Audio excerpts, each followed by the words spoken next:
ni Elisa. Ba't siya nandito? Sino kaya ito? Parang kilala ko pero hindi naman. Sino ka ba? Sabihin mo si Rex. Ikaw yung kidnapper, di ba? Sino sabi sa inyo? Ay! Lintik na Dolores yan. Ayaw niya kami patahimikin. But we all know na pwede pa rin siya maghabol. Eh di maghabol siya. Nasa Amerika na ang mag-ama, nasa amin na si Elisa, at hindi na niya ito makukuha kahit kailan. Saan galing itong pera? Bakit ang galing? Saan? Hindi akin to! Napaluwagan kami, kaya dyan ko tinabi yung pera sa cabinet dahil ako nagtatago ng pera! Hoy!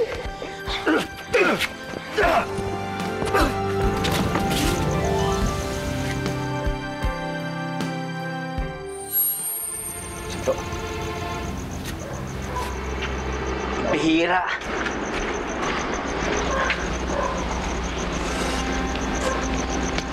Miss, okay ka lang? Ako si Rex. Dolores, salamat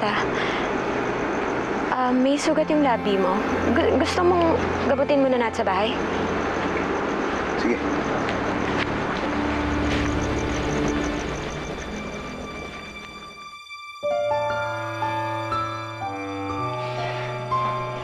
Talagang ba pa kayo nagkita ni Rex, ha? Malas mo naman. Iniwasan mo na nga, pero nagkita pa rin kayo. At talagang ma-action yung pag-harap niyo, ha? Buwisit na yung Rex na yan, eh. Epal, eh. Di ko nga malaman kung ano pumasok sa isip niya at nakialam, eh. Eh, bakit kasi hindi na lang niya kausapin? Sira ba ulo mo? Hindi mo ba nahalata na lumiliit na mundo naming dalawa? Ngayon pa na magkakilala na sila ni Dolores. Naku, itodas. Hindi kaya madulas siyang Rex na yan at masabi kay Dolores kung paano kayo nagkakilala? Hindi naman siya siguro ganong katanga para aminin kay Dolores na kami lang naman ang kumidnap sa anak niya. Dahil kapag nangyari yun, didamay siya. Alam mo kung ako sa'yo, kakausapin ko na siya. Para mawaringan na rin niya Rex na yan na kailangan niya mag-ingat-ingat. Dahil taga rito lang sa tabi-tabi ang kinidnap niyo. Wisit. Imbis na wala na akong problema, eh. Pare, tama lang yung ginawa mo. Sira ulo talaga yung Chito na yun, eh. Dapat siguro i-report na yung kay Kapitan, eh. Ay, kuya, walang kwenta kahit magreklamo ka pa dyan sa barangay. Ang mangyayari dyan, pagchichismisan nila, tapos makakala, tapos aregluhan niya ni, Kapitan. Mamimihasa yung tarantado na yun. Anong ba akala niya? May gusto ka pa rin sa kanya hanggang ngayon? Kapal naman ang mukha, no? Nagka-relasyon ba kayo ni Chito? Noon yun, pero wala na yun sa akin ngayon. Kayo ba, paano ba kayo nagkakilala ni Chito? Pinakilala lang din sa akin. Alam mo kung ako sa'yo, iwasan mo yan si Chito. Kasi para sa akin, masamang tao siya. Mamaya madamay ka pa dun sa kalokohan niya. Hindi ako ganong klaseng tao. Patingin nga niyan. Ay, wala na palang dugo, eh. Okay na yan. Salamat. Pare, Rex, maraming salamat, ha. Tinulungan niyo yung kapatid ko. Pag nag-awi ka ulit dito, bukas yung bahay namin para sa'yo. Salamat din. Mauna na ako. Sige, mag-iingat ka, ha. Salamat ulit, Salamat. ha. Ingat ka, ingat. Kuya naman, bakit mo naman kailangan pa sabihin sa kanya na welcome siya dito? Mamaya bumalik uli yun. Tama ba naman, tinulungan ka na nga ng tao. Ano ba naman itong tao? Eh kahit pa kuya, kaibigan siya ni Chito, hindi tayo dapat nagtitiwala sa kanya. Kakilala lang, hindi kaibigan. Anong ginagawa nung lalaki niyo sa bahay natin? Bakit? Sino ba siya? Siya nagtanong sa akin kanina kung saan nakatira si Mang Chito, eh. Natakot nga ako, eh. Kasi baka mamaya katulad din siya ng mga Chito na loko. Hindi naman pwedeng husgahan natin siya agad. Alam mo, may kakilala siya sa atin kaya siya nasa bahay. Alam mo, si Chang Flora ang kakilala niyo sa atin. Ang bait kaya ni Tatay at saka ni Chang Dolores. Ikaw talaga. Mamaya bigyan ka lang ng pagkain niyan, maging love mo na siya. Hindi rin, no? Choosy ako. Chang, Tay. ano po? O, bakit ngayon lang kayo? Tay. Kumain na ba kayo? Hindi pa po. Sige, paghahain. Ba, huwag ngayon lang kayo. Tulungan mo ako, Josie. Yan yung mga amoy niyo. Buti nga sa'yo. Yung best ko na sinabi sa'yo, ayaw na sa'yo ni Dolores, di ba? Ay, tama na. Kasi naman nagsinungaling ka pa sa akin. Sabi mo, hindi mo kilala yung Rex na yun. Yung pala tama, hinalak na siya yung kidnapper. Sabi niyo, tumigil ka na eh. Aray! Hindi ako asawa mo para bungangaan mo ko, ha? Gawin mo pa ulit yan, kundi may hospital ka.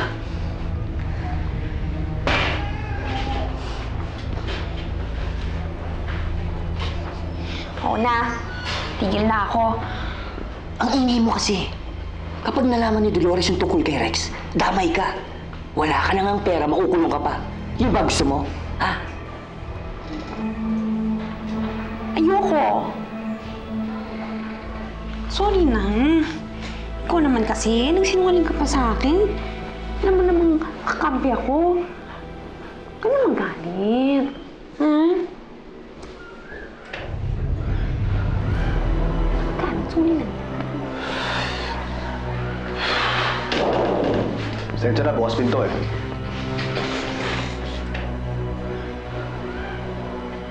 Sige na.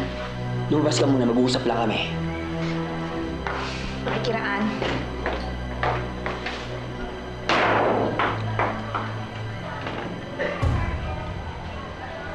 Sensya na, Tol, ah. Di ko malam na ikaw yun eh. Ano ba kasi kailangan mo? Wala naman sa usapan natin na magkikita tayo. Hingi sana ako sa ng racket eh. Ayoko maubos yung pera ko eh. Wala pa akong trabaho. Baka meron ka. Pag meron, tatawagan na lang kita. Pero hindi tayo pwedeng makitang magkasamang dalawa. Dahil kapag sumabit ka, damay ako. Pag sumabit din ako, damay ka. Huwag mong problemahin yun. Ang sabit ka kay Dolores. Galit na galit sa iyo eh. Gusto kang kasuhan ng rape eh.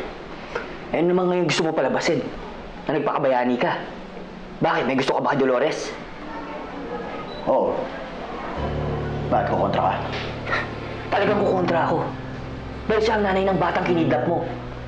Anak na si Elisa. Oh, ano ka ngayon? Nganga ka. Kaya pala nakita ko yung batang mataba dito, yung kaibigan ni Elisa. Si Tom yun.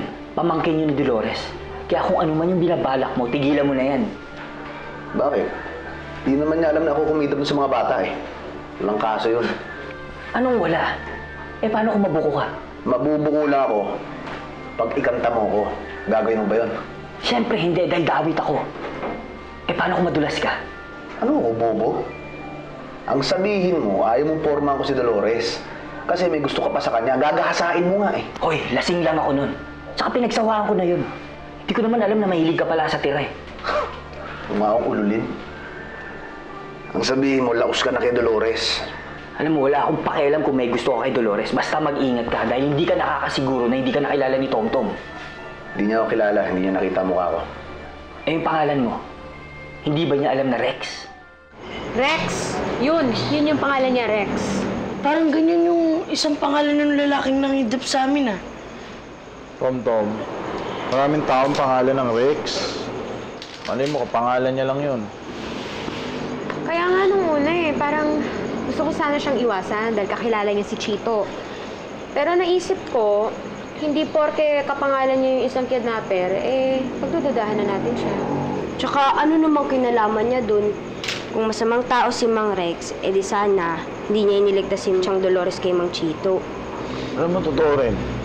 Kasi, pwede niya naman pabayaan o hindi na pakialaman yung Chang Dolores niya eh. Bigla lang naman pong pumasok sa isipan ko eh. Pero hindi ko na po sinasabing siya na yun eh. Pero, Tom, hindi mo ba namumukhaan yung kumidnap sa inyo?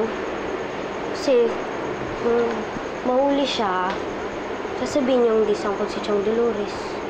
Hindi. Palagi kasi silang may nakasuot sa mukha. Di mo makikilala yung taba. Kaya huwag ka mag-alala. Alam mo, mabuti nga nung napadpad ako dito eh. Ano ba talaga plano mo kay Dolores? Ano gusto mong malaman? Wala sa usapan natin, natatambay ka dito. Gusto ko siya.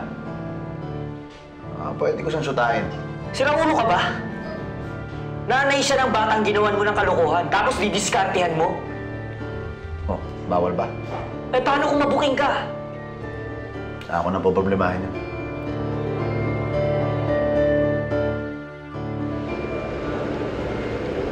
Good night, anak. Alam kong baliktad yung araw at gabi natin. Kung ano man ang ginagawa mo ngayon, sana maging masaya ka.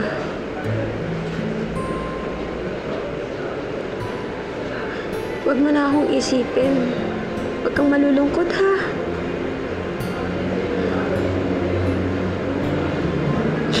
Basta gusto ko, lumaki ka ng masaya.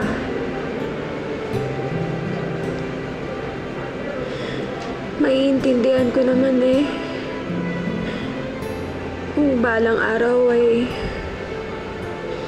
makalimutan mo rin ako. Pero para sa akin, sa puso't isip ko, ikaw lang ang laman nito. Mahal na mahal kita, anak.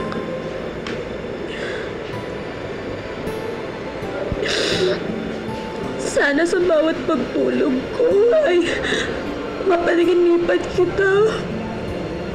Para kahit man lang doon ay makayakap at mahalikan kita.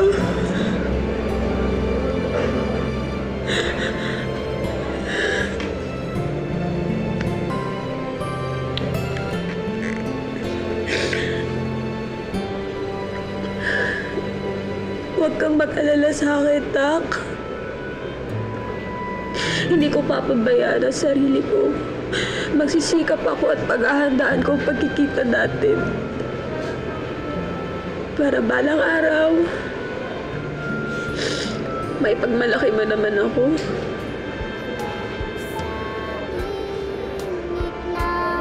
Pagmamahal, ubos na di kailanman nalagsat. Gabi-gabi, kung ito'y pag-asal. Mang Ben, pwede ho ba akong mag-down ng 1,000 para magawa niyo ako ng bagong trolley? Uhulug-hulugan ko na lang ho yung natitirang balanse. Hindi pwede, Carlo. Kailangan ko bumuli ng materyales para sa gagawin ko. Naman ho, pwede niyo na munang abonohan. Para naman ho may pagkakitaan ako, hindi ako nakatambay lang. Pasensya ka na. Hindi talaga pwede. Sige na ho, baka pwede niyo na munang abonohan. Kano ba kailangan pang down? Pagdadaon ka ng 3,000, aabutin ng 6,000 ang kabuuan. Uy, Rex, Ano? bakit bibili ka bang trolley? Hindi. Pero pwede ka nang pahiram yung 6,000. Huwag na, nakakahiya naman sa'yo eh. Alam mo, walang mangyayari sa'yo kung puro kahiya. Buo na yan. Gawan mo ng Toro Ricardo. Pagka ganyan ang usapan, gusto mo, paparas ko pa. Rex, maraming salamat sa'yo ha. Malaking tulong para sa akin to. Dideliver natin ngayon yan. Problema yan. Salamat ha, salamat. Kuya! Kuya! Kuya, may trabaho na ako! Dolores. Rex? Ano ginagawa mo dito? Wala, dinalaw lang kita. Bakit? Bakit? Wala naman ako sakit, ha? Kung sa kagabi to, ayos lang ako. Higit pa rin ang pinunta ko dito. Diretso'y na kita. Gusto sana kitang ligawan eh. Ha?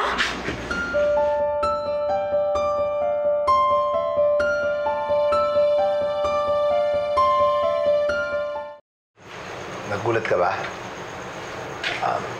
Pasensya ka na. Prangka kasi talaga akong tao eh. Parang ka nga talaga. Nagulat ako. Diba kagabi lang tayo nagkakilala? Oo. Kaya nga ako manliligaw eh, para kilala kita.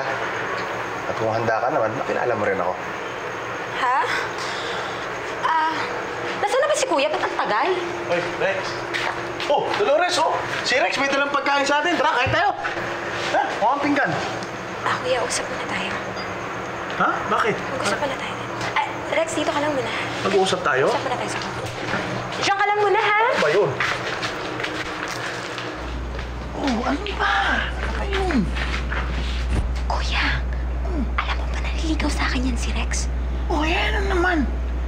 mabait naman yung tao, tsaka wala ka namang asawa. Anong problema dun? Eh, paano mo naman nalaman? Eh di kilalanin mo. Tapos makiusap naman Dolores Basic. Paano kung makakakilala ng tao kung ayaw mo magpaligaw? Mukhang mabait naman, tsaka magkakilog ko doon sa tao na yun. Tsaka alam mo ba, pinahiram ako ng pambili ng trolley. Kaya pala magaan yung loob mo kasi pinautang ka. Eh, tumigil ka nga. Sige na, entertain mo muna. Halika na. Sige na, bumabas ka na. Sige na. Rex? Malapit na pala matapos yung beer house mo. Basta, ako magme-makeup doon sa mga hostess mo, ha? At kailan ka pa natutong magbasa ng dyaryo? Gusto ko lang malaman kung may bagong balita tungkol sa pagkidnap kay Elisa. At kung totoong tinigilan na ng mga pulis simula nang mahulihan ng malaking pera si Dolores. Eh, bakit ka natatakot? Di naman lumalabas yung pangalan mo sa balita. Buwisit kasi yang si Rex eh. Alam mo, sa totoo lang, hindi ako natutuwa sa pagsulpot niya. Ano? Dahil wala siyang pakundangan na aminin sa'yo na type niya si Dolores. Hindi siya papasa kay Dolores. Ako mismo ang unang magbubuko sa kanya kapag nagkataon. Biyaan mo nga sila. Eh, paano kung balikan ka nun? Ha? Alam mo, unang tingin ko pa lang dyan kay Rex. Alam kong mas gago pa yun sa'yo. Ano ba naman si Flora? Kanina ko pati netes para umuwi, ayaw sumagot. Rex, salamat sa tanghalian, ah. Salamat po sa ulitin. Rex, salamat ha. Oo ba? Kung gusto nyo, araw-araw pa eh. Naku, huwag mo sasabihin yun. Naku, hindi ko yung tatantanan yung dalawang yan. Di naman po, Chang. Kapil naman po ako ng bonay ko. Mamaya nga po ulit, mangangalakal kami. Hoy, Tom, tigilan mo na nga yung pangangalakal na yan, ha? Baka mamaya may kumuha na naman sa'yo, eh. Tay, kaya lang naman ako nakidnap nang dahil kay Elisa eh. Eh ngayon wala na po si Elisa. Hindi na po ako makikidnap. Kahit na, Tom-Tom, dalawang lalaking kumidnap sa inyo. Si Rodney nakita na dahil patay na. Eh paano yung isa? Hanggang ngayon gumagala-gala pa rin. Sana kaya yung kidnapper na yun? Sana mahuli na. Talaga siya magpapakita sa akin.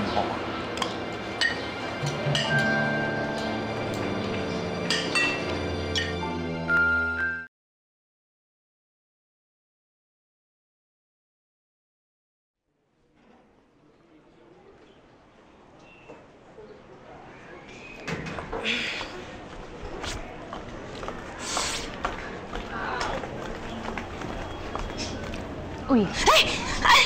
Ano ka ba, Nita? Galing ka kanila, Chito, no? Pwede ba? Pakialam mo. Wala naman. Parang may naamoy lang kasi akong balansa. Dumi ang isip mo, ha? Eh, ano ba naman kasi ginagawa mo dun? May negosyo kami. Ako yung magiging makeup artist sa mga babae na itatayo dun sa beer house. Klatera ka? Ay, hiyang-hiya naman ako sa'yo, chismosa.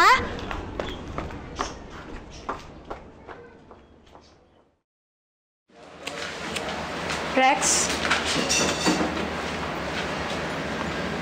Hindi pa pala ako nagpapasalamat sa'yo. Para saan?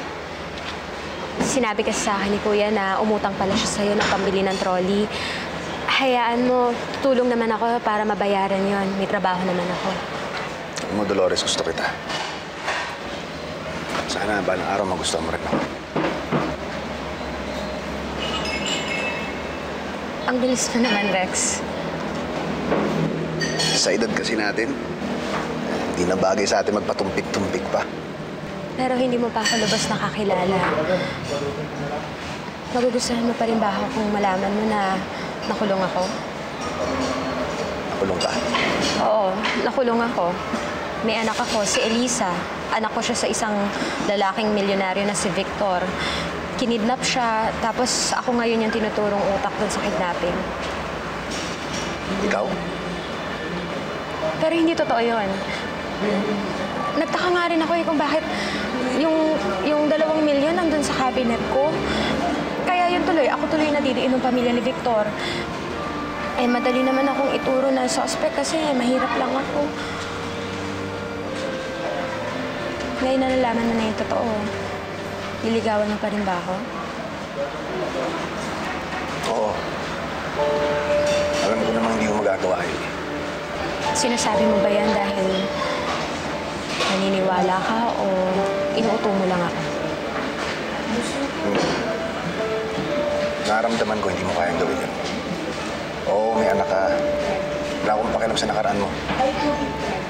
Hindi lang naikwento sa akin ni Chito na nakulong ka. Nag-uusap na kayo uli ni Chito? Oo.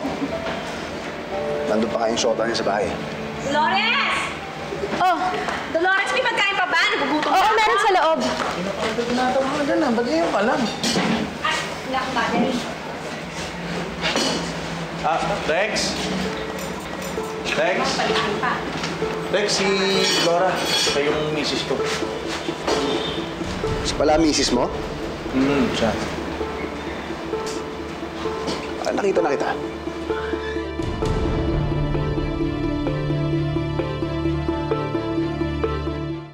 Magkakilala na ba tayo dati?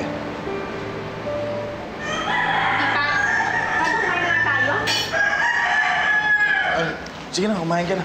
Rex, pagpasensya mo si Flora. Talaga masungit yan. Okay lang. Hindi naman siya pinunta ko dito. Ikaw naman. Paano, tutuloy na ako?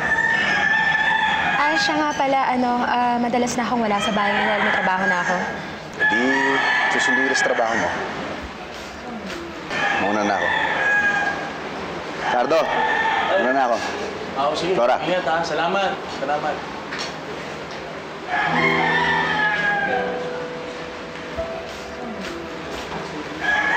Chang, mukhang totohanan na po yung panliligaw sa inyo ni Mang Rex, ha? Mukhang naman po siyang mabait. Paano mo naman nasabi? Kilala mo na ba siyang mabuti? Ako, ayoko sa kanya. Kunwari ka pa. Halos maubos mo kaya yung dala niyang lechong manok. Yung dala niya, gusto ko. Siya hindi, no? Kayo talaga. Halika nga, maglakad-lakad muna tayo. Nabusog ako eh. Sige po. Ricardo, tigil-tigil lang yung pakipag-usap mo kay Rex, ha? Iwasan mo na yun. Mukhang hindi gagawa na mabuti. Hindi gagawa na mabuti. Pinahiram nga lang ako ng pambili ng trolley. Diba ang bait? Ang bilis mo naman mapaniwala. Tol lang, nauto ka na? Ano ko ba naman, Flora? Bait-bait nga nung tao eh. Pinahiram ako ng pera eh. Kung ganyan-ganyan ka magsasalita, babasa din yun ni Dolores. Sobra ka mahusga. Talagang kinakarit si Dolores, ha? Alam mo, di mo pwedeng laging siya ng mag-isa. Saka kailangan niya rin ng sariling pamilya, lalo ngayon, wala na si Elisa. Ito naman, sana ako ka. Anong sabi mo? Anong sabi mo? Kumain ka na kumain. Gutom ka pa yata. Kung ano nang narinig mo, wala naman akong sinasabi. Flora, higit sa lahat. Para makalimutan ni Dolores yung sakit sa pag-alis ni Elisa. Nasa ganun tuloy-tuloy pa rin yung buhay. Yun! Si Dolores! Naku, hindi mawawala sa isip nun si Elisa. Taga mo sa bato. Hindi yan.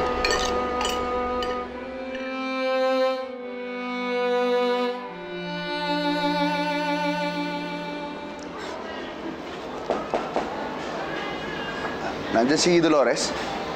Wala siya dito, ah. Sige, babalik na lang ako. Hoy, ikaw ah. Kung nauto mo si Cardo at si Dolores, ako hindi mo ako mauto. Kilala ko kung sino ka. Ano ngayon? Eh kung i-booking din kita, at tinuturotot mo asawa mo. Bastos ka! Malbado ka! Ano? Ibubuk mo ako, ha? Ibubuk mo ako? Flora! Flora! Flora! Bakit narinig kita